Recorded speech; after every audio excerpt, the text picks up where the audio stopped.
C'est-à-dire Diversité, ça veut dire... l'arabe à partir de quelle classe? Si les parents le demandent. Qui peut être enseigné dès la classe de CP, CP. dès lors qu'on a évidemment les moyens humains pour le faire. Mais par qui? Alors, les moyens humains pour le faire. D'ailleurs, ça vaut pour toutes les langues vivantes étrangères. Oui, mais là... Soit nous avons des professeurs d'école capables, si c'est en première langue vivante qui s'est choisi, de le faire. Mais aujourd'hui, ce sont des professeurs qui viennent de l'étranger. Je vais poursuivre. Soit nous avons des professeurs d'école capables de le faire, soit nous n'en avons pas, mais qu'il y a une demande quand même, auquel cas nous faisons appel à des intervenants étrangers. Mais c'est le cas aussi sur l'allemand, si vous voulez. C'est ça qu'il faut comprendre. C'est le cas sur toutes les langues. Première question, c'est effectivement... Les banlieues sont islamisées, ce n'est pas nous qui le disons, même le gouvernement le reconnaît. L'islam, l'encourage. L'islamisation et l'arabisation sont entièrement liées.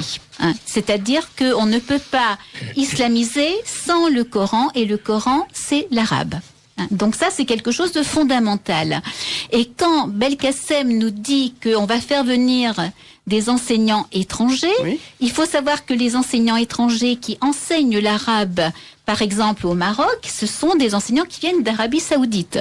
C'est-à-dire des enseignants, non pas des enseignants au sens français laïque, mais des religieux. Ce sont des imams, ce sont des gens qui n'enseignent l'arabe que pour enseigner le Coran et inversement.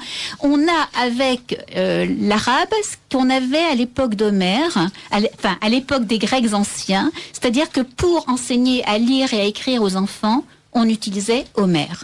On leur faisait lire, écrire, répéter Homère. Pour l'arabe, c'est la même chose. On fait lire, écrire, répéter le Coran, les hadiths de Mahomet. Il n'y a pas d'autre enseignement possible. Et tous les manuels, quand il en existe, c'est dans ce sens-là. Et ça, il faut le savoir. On ne peut pas les séparer. Donc c'est quelque chose de grave qui est en train de se passer.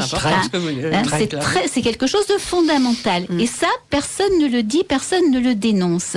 Donc ça, c'est déjà la première chose. Mais oui, on ne le sait pas. Ce qu'on ne sait pas non plus, c'est que la langue arabe n'est pas la langue qui est parlée par nos descendants d'immigrés, parce que l'arabe dialectal algérien n'est pas l'arabe dialectal marocain, n'est pas l'arabe dialectal tunisien, etc. Et donc, si vous voulez, l'arabe, c'est la langue, c'est un petit peu comme si on avait le latin ou la langue de François Villon. Et c'est encore moins l'arabe littéraire. Si, il y a un rapport avec l'arabe littéraire qui va être utilisé dans les réunions en Arabie Saoudite, etc.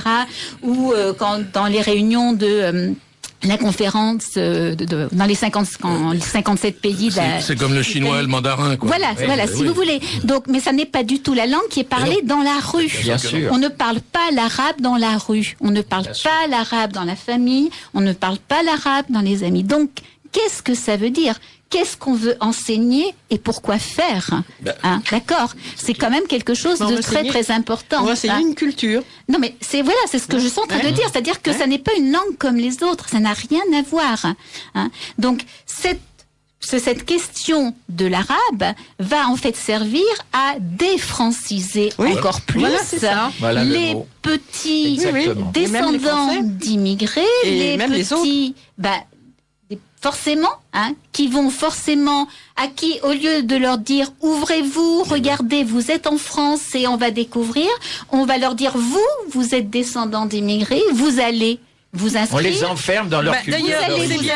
Vous allez être inscrits au cours d'arabe dès le primaire.